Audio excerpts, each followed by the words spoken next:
गुरु धारण नहीं करता। जबकि जिसकी पूजा कर रहा होता है, जिसको भगवान मान के पूज रहा है, वो खुद गुरु धारण करके बैठे हुए हैं। राम जी ने वशिष्ठ जी को गुरु बनाया, कृष्ण जी ने संदीपन जी को गुरु बनाया। यहां तक कि हनुमान चालीसा में भी पहली लाइन यही लिखी है, श्री गुरु चरण सरोज रज। अब पढ़ तो रहे हैं लेकिन गुरु वो नहीं है जी। तो इससे कुछ होने वाला नहीं है। अगर आरती गाने से ही सब कुछ हो जाएगा तो हनुमान जी को आने की जरूरत ही नहीं है। फिर तो आरतियां गाओ। क्या राम जी का नाम पहले नहीं था क्या? बिल्कुल था, द्वापर में भी था। तो कृष्ण जी को आने की क्या जरूरत पड़ गई? केवल राम नाम से सारे काज ठीक हो जाते, कृष्ण जी को क्यों आना पड़ गया? जब एक युग के बाद के काम राम नाम से सिद्ध नहीं हो पाए, उनको रूप बदल के आना पड़ा, तो अब तो दोनों युग जा चुके हैं। त्रेता भी चला गया, द्वापर भी चला गया। अब तुम समझ रहे हो कि मेरे सारे काम इनके नाम से हो जाएं, इनके नाम से मेरे सारे काम बन जाएं। अरे जब द्वापर में एक राम नाम से काम नहीं बन पाया, कृष्ण जी को आना पड़ा, तो तुम्हारे कलयुग में इन दोनों के नाम से कैसे काम बन जाएंगे? ये जा चुके हैं भाई, इसको स्वीकार करो कि ये जा चुके हैं। अब अगर तुम्हें इनका सानिध्य चाहिए तो इनका रूप क्या है कलयुग में आने का, उसको जानो।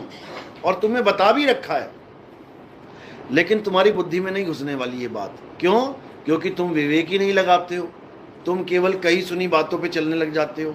जैसे कोई बता रहा है, तुम्हारे भावों को जहां मोड़ना चाह रहा है वहीं मुड़ जाते हैं। और सत्य क्या है, असत्य क्या है, इससे तुम्हें दूर दूर से कोई रिश्ता नहीं है।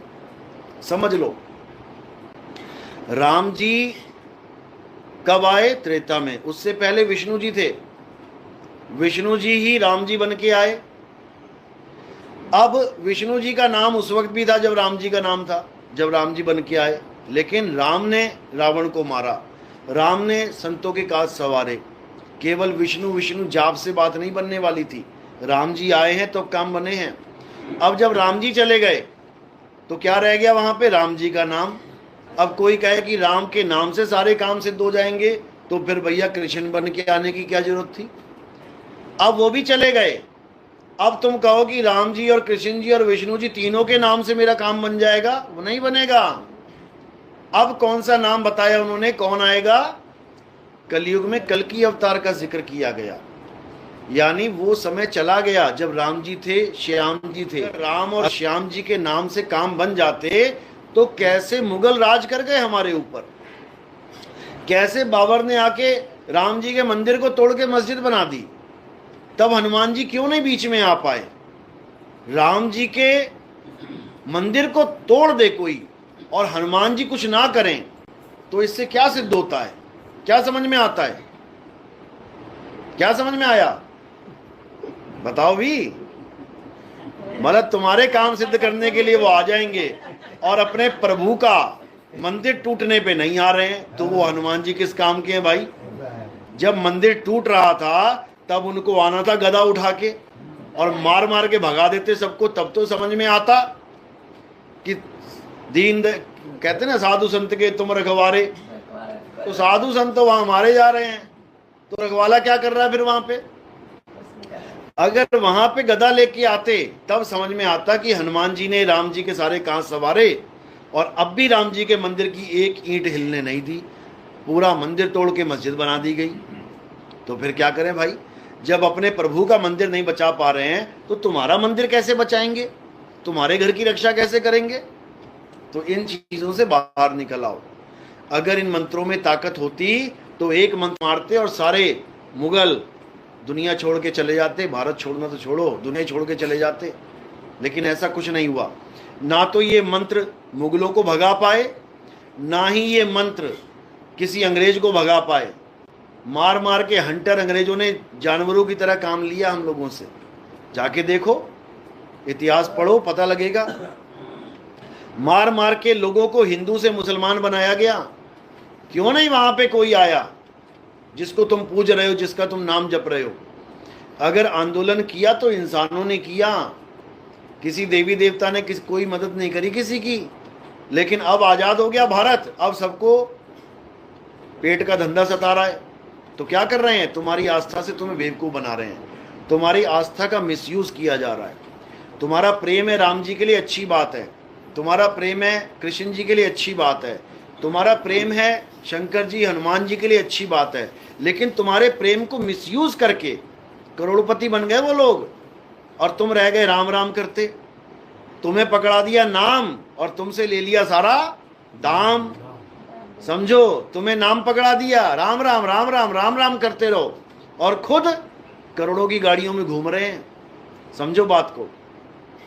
तो कहने का मतलब यही है कि अगर तुम्हें कोई कह रहा है कि माया को त्यागो, तो भैया पहले खुद तो त्याग ले। जो तुम्हें राम नाम का पाठ पढ़ा रहे हैं उनके इंटरव्यू देखो, कह रहे हैं हम आईफोन के बिना नहीं रह सकते, हमें तो नए से नया मॉडल चाहिए, खुद बोल रहे हैं अपने मुंह से, और तुम्हें कह रहे हैं तुम राम राम जपो। तो भाई ये कहाँ का न्याय है भाई?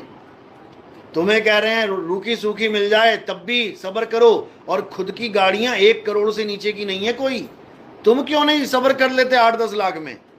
तुम्हारे लिए भी गाड़ियां 8-10 लाख की हो सकती हैं, लेकिन नहीं, हमें तो करोड़ से नीचे की चाहिए नहीं। क्यों? महात्मा जी हैं, बाबा जी बन गए हैं।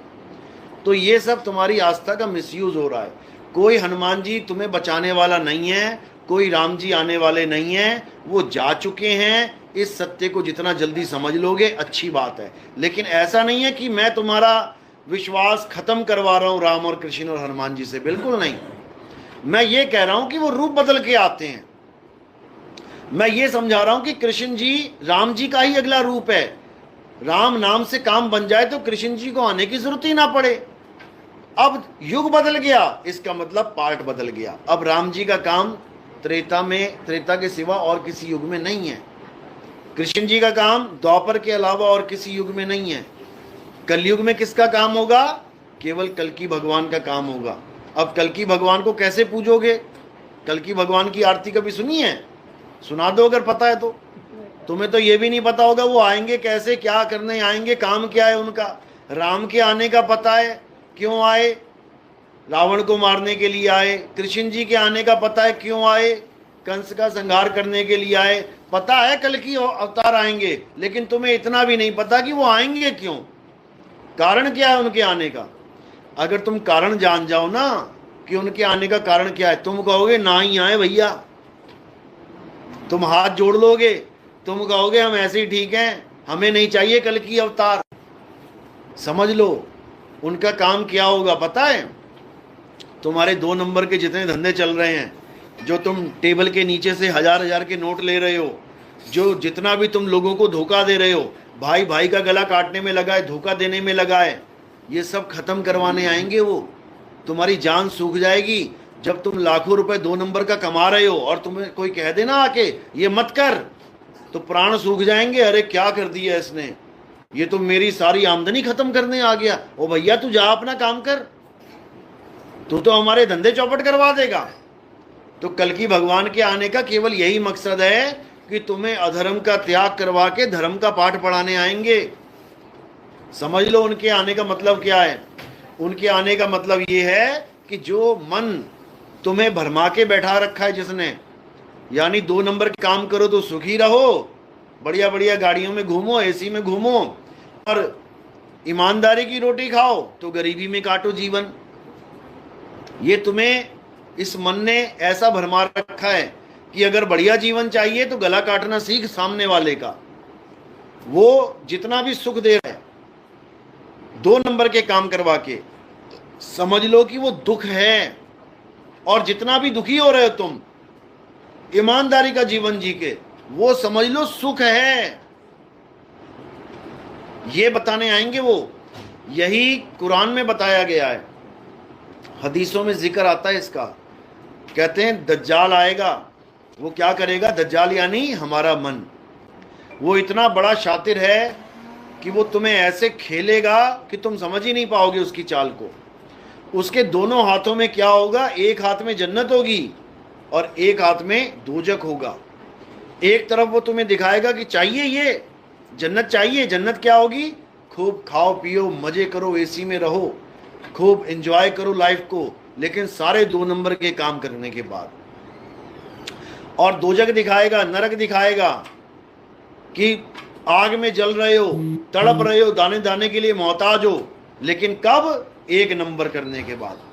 आप सोचोगे भी, आप सुना भी होगा आपने कई बार, लोग कहते भी हैं, अरे भैया ईमानदार से जियोगे ना तो पल्ले कुछ नहीं रहेगा, 2 नंबर का काम करना सीखो।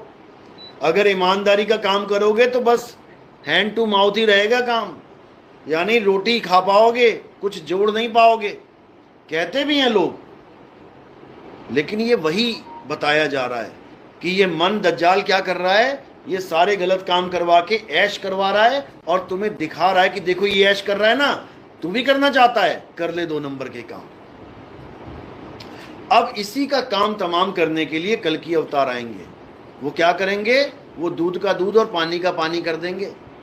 वो असत्य को किनारे कर देंगे और सत्य को सामने लाके खड़ा कर देंगे। अब तुमने क्या करना है? तुमने केवल सत्य असत्य का निर्णय करना है, वो तुम्हारे हाथों में दे रखा है। वो जबरदस्ती आके नहीं कहेंगे कि इसको पकड़, यही असत्य है। वो तुम्हें समझाएंगे कि ये असत्य है और ये सत्य है। ये दिखने में भले लग रही है कि बढ़िया जीवन है जिंदगी, लेकिन जब इसका हिसाब देना पड़ेगा ना तो समझ लो कि ये स्वर्ग ही नरक बन के सामने आ जाएगा। और ये भले तुम्हें दुखी कर रहा है, सूखी रोटी खानी पड़ रही है, दाने दाने को मोहताज हो रहे हो, लेकिन ये जो दुख है ये महा सुख बन के आएगा तुम्हारे पास। बस वो यही काम होगा इसमें, और कुछ नहीं होगा। यानी इस मन का वध हो जाएगा, इस मन को खत्म किया जाएगा, खात्मा कर दिया जाएगा इसका। और फिर क्या रह जाएगा? मन खत्म हो गया तो तन खत्म हो गया, तो क्या बचा लास्ट में? आत्मा। इसी आत्मा का दूसरा नाम, इसी आत्म देव का दूसरा नाम निकलंक अवतार है, यानी जिसमें कोई कलंक नहीं लग सकता, वो कलंकित हो ही नहीं सकता। वो पाक है, पवित्र है, उसी को हक बोला जाता है, उसी को सत्य बोला जाता है। सिखों में जो बोला जाता है ना खालिस्तान खालिस्तान, ये इसी का जिक्र किया जा रहा है कि क्या होना है, हमने खालिस होना है। खालिस यानी जिसमें कोई कमी ना रह जाए, जिसमें कोई अशुद्धि ना रह जाए, यानी हमने आत्मा ही हो जाना है। अब मन और तन का साथ छोड़ना है, काम इनसे लेने हैं, काम इसी से ले रहे हो आप सारे, लेकिन गुलाम बन के नहीं, अब राजा बन के इस पे विजय प्राप्त करनी है। गुलाम कौन है? जो मन के कहे चलता रहता है, वो गुलाम है। और जो मन को अपने कहे चला रहा है वो राजा है। तो कलंक किस पे लग सकता है? तन पे लग सकता है, मन पे लग सकता है। कलंक कभी आत्मा पे नहीं लग सकता, इसलिए उसको निकलंक राया, निकलंक अवतार बोला जाता है। यानी अब देवी देवताओं की पूजा नहीं करनी है, जितनी कर ली अच्छी बात है, क्योंकि डॉक्टर बनना है तब भी तुम्हें ABCD पढ़नी पड़ेगी, इंजीनियर बनना है तब भी तुम्हें ABCD पढ़नी पड़ेगी, साइंटिस्ट बनना है तब भी तुम्हें ABCD पढ़नी पड़ेगी। लेकिन कहो कि ABCD पढ़ के मैं साइंटिस्ट बन जाऊं, ABCD पढ़ के मैं डॉक्टर बन जाऊं, ABCD पढ़ के मैं इंजीनियर बन जाऊं, वो काम नहीं हो सकता। पढ़नी सबको पड़ेगी, लेकिन केवल यहां तक सीमित नहीं रहना है। यानी देवी देवताओं की पूजा करते हो, अच्छी बात है, लेकिन कहो देवी देवताओं की पूजा करने से तुम्हारा जन्म सफल हो जाए, नहीं हो सकता। अध्याय 7 23वां श्लोक उठा के देख लो क्या बोला गया है। उसमें बिल्कुल क्लियर बोल दिया गया है कि जो लोग देवी देवताओं की पूजा करते हैं फल के कारण, वो फल भी सीमित नहीं है, वो फल भी हमेशा के लिए नहीं है, वो कुछ समय के लिए है। उन फलों की वजह से जो देवी देवताओं की, वो अल्प बुद्धि जीव हैं। वहां पे अल्प बुद्धि का नाम लिया गया। अल्प बुद्धि का मतलब ज्ञानी नहीं होता है कि तुम सोचो कि हम बहुत बड़े किस्मत वाले हैं, हमें गर्व है कि हम देवी देवताओं की पूजा करते हैं। गर्व वाली बात नहीं है इसमें कोई। इसमें गर्व वाली बात होती कि हमें गर्व है हम देवताओं के पुजारी हैं, तो गीता में अल्प बुद्धि ना लिखा होता। अल्प बुद्धि का मतलब होता है बालक बुद्धि, जिसकी बुद्धि छोटी है वो देवताओं का पुजारी गिना जाता है। और जो बुद्धिमान है उसको क्या बोला है गीता में कि जो मेरे स्वरूप का ज्ञान प्राप्त कर लेता है, मेरे स्वरूप का बोध कर लेता है। मेरे स्वरूप का बोध मतलब मुझे शरीर मान के ना समझ लेना कि मैं कृष्ण जी का पुजारी बन गया हूं, मैं कैसे भी कृष्ण जी की पूजा करूं मैं पार हो जाऊंगा, कभी नहीं। वो कहते हैं मेरे 2 स्वरूप हैं, एक वो स्वरूप है जो नकली है। स्वरूप बोलना पड़ रहा है यहां पे, असल में वो रूप है। रूप हमेशा बदलता है, कभी राम बन के कभी श्याम बन के चले आना। ये किसकी बात चल रही है? रूप की, जो बदल रहा है। अब स्वरूप क्या है? जो कभी नहीं बदलेगा। इसीलिए गीता का आप 3 अध्याय का 18वां श्लोक पढ़ोगे, उसमें क्या लिखा है कि स्वरूप सिद्ध व्यक्ति को किसी अन्य जीव पर निर्भर रहने की जरूरत नहीं रहती। किसको बोला गया है? स्वरूप सिद्ध। कोई देवी देवताओं का पुजारी नहीं, कोई कृष्ण जी हनुमान जी का राम जी का पुजारी नहीं, स्वरूप सिद्ध व्यक्ति। अब स्वरूप सिद्ध का मतलब क्या होता है? जो अपने स्वरूप को जान ले कि मेरा क्या स्वरूप है। लेकिन कैसे जानेगा? पूजा तो कर रहा है हनुमान जी की, पूजा कर रहा है राम जी की, पूजा कर रहा है शंकर जी की, पूजा कर रहा है देवी देवताओं की, और चाहता है कि मैं अपने स्वरूप को जान लूं। वो कभी नहीं जान सकता। तो क्या करना पड़ेगा स्वरूप को जानने के लिए? सबसे पहले तो जिसकी तुम पूजा कर रहे हो उसकी पूजा छोड़ दो। क्यों? क्योंकि तुम किसी ना किसी शरीर की पूजा कर रहे हो, और शरीर क्या है? शरीर नाशवान है, शरीर माया है, पल पल बदलता है, पल पल अलग अलग रूपों में दिखाई देता है। हनुमान जी छोटे से थे, देखो बड़े हो रहे हैं। राम जी छोटे से थे, देखो बड़े हो रहे हैं। कृष्ण जी छोटे से थे, सब बड़े हो रहे हैं। रूप बदल रहा है। अब जो बदल रहा है वो क्या है?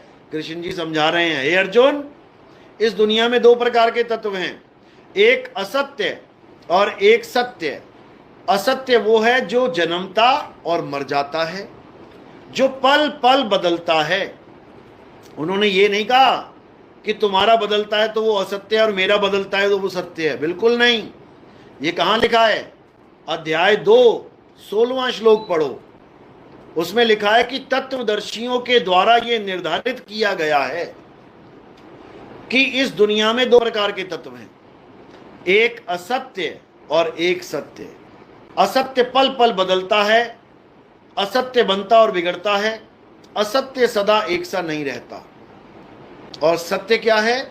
जो कभी जन्मता मरता नहीं है, जो पल पल बदलता नहीं है, जो सदा एक रस एक अखंड रहता है, वो कभी बदलता नहीं है। तो इसी का जिक्र किया गया है, सत्य का।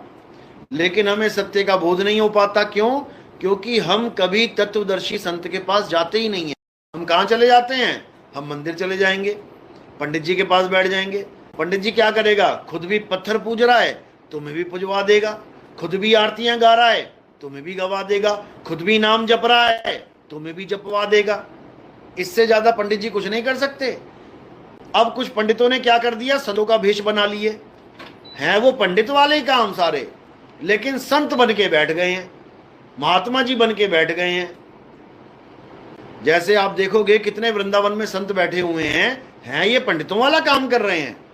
कोई कह रहा राधे राधे जप ले, कोई कह रहा राम राम जप ले, कोई कह रहा है पत्थर की मूर्ति को ऐसे सजा ले, ऐसे लड्डू गोपाल की पूजा कर ले। वैसे ये सब तुम्हें उलझाने में लगे हैं, एक भी आत्मा की बात नहीं कर रहा है। अगर कोई हमारे सत्संग सुन के करने भी लग जा रहा है, उससे भी राधे राधे नहीं छूट रहा। वो भी दिन रात राधे राधे जप रहा है। राधे बोलते ही तुम्हारे सामने क्या प्रकट हो रहा है? सोच के देखो एक बार। हनुमान बोलते ही तुम्हारे सामने कौन सी छवि प्रकट हो रही है? किसके बारे में तुम्हारी बुद्धि जा रही है, सोच रही है? हनुमान बोलते ही तुम्हें हनुमान जी याद आ जा रहे हैं, राम बोलते ही तुम्हें राम जी याद आ जा रहे हैं, और राधे बोलते ही तुम्हें राधा जी याद आ जा रही हैं। यानी राधा कहने का मतलब एक स्त्री याद आ रही है। कृष्ण बोलते ही कृष्ण जी याद आ रहे हैं, यानी एक पुरुष याद आ रहा है। लेकिन राधा और कृष्ण पुरुष और स्त्री नहीं है। ये समझने में जीवन बीत जाएगा तुम्हारा। ये समझने में ये काले बाल पक जाएंगे तुम्हारे, सफेद हो जाएंगे, फिर भी समझ में नहीं आएगा। अरे बड़े बड़े संतों को नहीं समझ में आया, जो दूसरों की मुक्ति की गारंटी लेके बैठे हुए हैं कि राधे राधे जप ले बेटा तेरा कल्याण हो जाएगा। उस बाबा का अपना कल्याण नहीं होने वाला। तुम्हारा कल्याण तो क्या करवाएगा? वो कल्याण होगा स्वरूप सिद्धि से, तत्व ज्ञान से। और अध्याय 4 34वां श्लोक यही समझा रहा है गीता का कि क्या करना है। तुम किसी तत्वदर्शी संत के पास जाओ, गीता में यही समझाया गया है। ये नहीं बोला मेरे द्वारिका मंदिर में आ जाना या मेरे उड़ीसा वाले मंदिर में आ जाना, वहां यात्रा हो रही है, रथ यात्रा, वहां जाके रथ खींचना, ये नहीं बोला है। क्या बोला है वहां पे? अर्जुन, अगर तुम सत्य को जानना चाहते हो कि सत्य क्या है, वो सत्य जिसके लिए महात्मा बुद्ध ने अपना घर छोड़ दिया। घर मतलब ये नहीं कि तुम्हारा ये 2 कनाल का प्लॉट या 2 मरले का प्लॉट, क्या था उसके पास? राजा था, वो पूरा राज्य था उसके पास, उसने वो छोड़ दिया। किसके लिए? केवल सत्य जानने के लिए कि सत्य है क्या। पढ़ो जरा उनकी जीवनियां, तुम्हें समझ में आए। सत्य जानने के लिए अपनी बीवी को सोता छोड़ के चले गए, अपने बच्चे को सोता छोड़ के चले गए, और तुम्हें घर में सत्य मिल रहा है आके, तुम तब भी निर्णय नहीं कर पा रहे हो कि मैं क्या करूं क्या ना करूं। सोचो, जो अपनी बीवी को छोड़ के जा रहा है, अपने बच्चों को छोड़ के जा रहा है केवल इसलिए कि सत्य क्या है ये मुझे पता लग जाए, वो भी पूरे जीवन में सत्य नहीं जान पाया, क्योंकि उसको सतगुरु मिला ही नहीं। उसको जितने गुरु मिले सब अज्ञानी, और वो गुरु बनाते गए छोड़ते गए, बनाते गए छोड़ते गए, लास्ट में निगुरे ही रह गए। समझ लो, निगुरे ही जीवन बिता दिया उन्होंने। क्योंकि गुरु वाला हम तब बोले जिसके ज्ञान से कल्याण हुआ हो। जब सारे गुरु धारण किए और छोड़ दिए तो फिर निगुरा ही हो गए। या तो कह दो, बता दो कि कौन उनका आखिरी गुरु है जिसने उनको ज्ञान दिया, या तो उसका नाम बता दो। अब नाम नहीं है इसका मतलब कोई गुरु नहीं है भाई, फिर तो निगुरा हो गए। तो उनको भी सत्य की प्राप्ति नहीं हुई, क्योंकि बिना गुरु के सत्य प्राप्त नहीं होता। भले वो 9वें अवतार हैं, किसके किसके हैं समझ लो, भले वो 9वें अवतार हैं, फिर भी उनको सतगुरु नहीं मिला। तो इसी सत्य के बारे में अध्याय 4 34वां श्लोक समझाया जा रहा है कि हे अर्जुन, अगर तुम सत्य को प्राप्त करना चाहते हो तो ये सब तामझाम जो कर रहे हो सब छोड़ दो। क्या करो? तत्वदर्शी संत के पास जाकर दंडवत करके सेवा भाव से, छल कपट से रहित होकर। अब देखो, अर्जुन से बड़ा कोई भगवान का भगत था क्या? कभी उसने असत्य का साथ नहीं दिया, लेकिन उसको भी समझा रहे हैं कि छल कपट से रहित होकर। क्यों बोला? क्या अर्जुन छल कपट करता था? दुर्योधन को कहते तो समझ में आती बात कि भाई तू 1 नंबर का छलिया है, तू छल कपट करता है, गुरु के पास जाके छल कपट मत करना। लेकिन अर्जुन को समझाया जा रहा है। क्यों? क्योंकि पता है कि अंदर कौन बैठा है, सबके शरीर के अंदर कौन बैठा है? ये मन बैठा है। ये कभी भी अपना दांव लगा सकता है, कभी भी। तुम्हें पता भी नहीं लगने देगा कि तुम कब गुरु जी के खिलाफ हो गए, तुम कब गुरु से विमुख हो गए, क्योंकि इसका खेल ही यही है। जैसे लकड़बग्गे होते हैं ना, वो शेर के आगे कभी नहीं आते। शेर के बच्चे को मारना होता है तो क्या करते हैं? वो दूर करते हैं शेर के बच्चों को। कैसे भी शेर से शेर का बच्चा दूर हो जाए। लकड़बग्गे का अगर सबसे बड़ा दुश्मन कोई है जंगल में तो कौन है? शेर ही है। शेर को तो मार नहीं सकते, तो फिर क्या करें? शेर के बच्चे को मार दो, क्योंकि ये बड़ा होकर शेर ही बनेगा, हमारी जान का दुश्मन बन जाएगा ये। इसलिए इसको बचपन में ही सफाया कर दो इसका। लेकिन शेर के साथ बच्चा है तो कुछ कर नहीं सकते। अब दाव क्या लगाएंगे कि कैसे ये बच्चा अपने पापा से, अपने पिता से दूर हो जाए। और जैसे ही वो दूर हो गया, 1 मिनट नहीं लगाएंगे, खाल नोच के किनारे कर देंगे उसकी। इसी प्रकार ये मन छलिया, ये गुरु के पास आकर भी अपना खेल खेल जाता है। इतना शातिर है ये। इसलिए क्या बोला कृष्ण जी ने कि छल कपट से रहित होकर, यानी हर चीज दिमाग से निकाल दे, केवल एक चीज दिमाग में रख कि तुम गुरु जी के पास क्यों आए हो? केवल मुक्ति प्राप्त करने। इसके अलावा तुम्हारे दिमाग में अगर कुछ और है, इसका मतलब दांव लग सकता है। अगर तुम धन प्राप्ति करने के लिए आए हो, अगर तुम सोच रहे हो ये गुरुजी से नाम ले लूं तो मेरी दुकान बढ़िया चल पड़ेगी, ये गुरुजी से नाम ले लूं मेरी किडनी शायद ठीक हो जाए, ये गुरुजी से नाम ले लूं मेरी शायद आंखें ठीक हो जाएं, मेरा लीवर ठीक हो जाए, मेरे घर में सुख शांति आ जाए, बच्चे की नौकरी लग जाए, अच्छी घर बार लड़की मिल जाए, अच्छा सब कुछ हो जाए, तो समझ लो कि ये इच्छाएं किसकी हैं? मन की हैं। दाव लग जाएगा, कहीं ना कहीं पक्का दाव लगेगा। याद रखो, केवल एक ही चीज होनी चाहिए, वो है मुक्ति, कि मुझे बस मुक्ति मिल जाए, भले मेरा जीवन कितना ही दुखमय क्यों ना हो जाए, भले मुझे कोढ़ क्यों ना हो जाए, तब भी मैं इस ज्ञान को नहीं त्यागूंगा। अगर ये तुम्हारे दिमाग में है तब तो समझ लो कि तुम पक्का पार हो जाओगे। अगर इसके अलावा तुम्हारे दिमाग में कुछ और चीज चल रही है कि गुरुजी के साथ फोटो खिंचवा लूं, 10 लोग देखेंगे, वाह वाह वाह वाह मैं तो वायरल हो गया, गुरुजी के साथ में सेवा में रहूंगा, लोग मुझे देखेंगे बड़ा सेवादार है, अगली गद्दी शायद मुझे ही मिल जाए, ऐसा कुछ ड्रामा अगर दिमाग में चल रहा है तो बेटा मत ही घुसना इस पंथ में।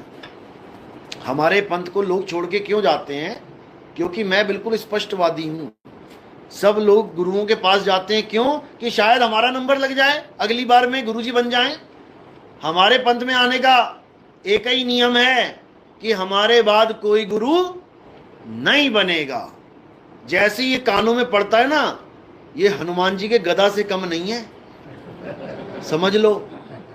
जो ये सोच के आ रहा है कि मैं गुरुजी से ज्ञान प्राप्त कर लूंगा फिर मैं कहीं झंडा गाड़ के बैठ जाऊंगा, उसके सिर पे हनुमान जी की गदा है ये कि मेरे बाद कोई गुरु नहीं बनेगा।